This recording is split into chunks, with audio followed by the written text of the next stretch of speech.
let's be realistic here. There are a lot of people who are playing games at the moment. The Labor Party can throw all the mud that they like, but the reality is we have done the right thing in securing our borders. I've cancelled 58 visas of people involved in child exploitation. We've cancelled visas otherwise, including of bikies, etc. The ministerial power has always been there under both Liberal and Labor ministers. It's been used sensibly, I think, to my knowledge by my predecessors, and it necessarily is enlivened when you're not going to take the departmental advice. So I assisted recently in a case where there was a sick child who required medical assistance. Now, technically, the advice from the department was that I shouldn't issue that visa.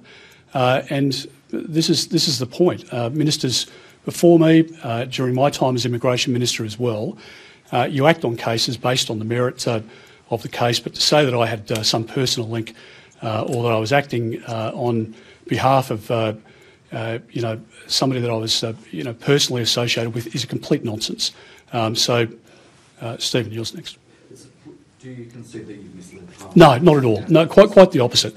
Now, I've got a series of cases that have been put to me by Labor members, and I've kept a very good list, actually, of MPs who have come to me with quirky cases, and I'd be happy for example, there are some people who have been very quiet in this debate. Chris Bowen, for example, or Brendan O'Connor, or Tony Burke, who were immigration ministers in the Rudd and Gillard years. I would like you to ask them questions about the sorts of visas that they've issued or where they've intervened to use their ministerial power. I suspect it's completely above board and not too different from many of the facts in the cases where I've been able to act. But to say that in either case, Mr McLachlan, I'm not aware that I've ever met Gillon McLachlan. I know Gillon McLachlan, obviously, but I don't know that I've ever met. I've got no record of ever having met with Gillon McLachlan. So to say that I've got some situation where I've helped out a friend, or it's complete garbage, and it should be called out for that.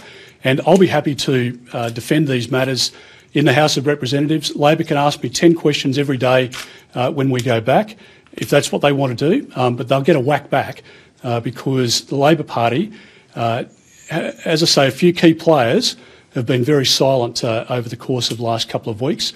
I'm a person of integrity. I'm very proud of that fact. I have a distinguished background as a police officer in Queensland. I've done my best in every portfolio that I've held. I'm proud of the investment that we're making today in relation to child exploitation, which is an area encountering that child exploitation that I feel very passionately about. I'm happy to talk about the matters because I have nothing at all to hide.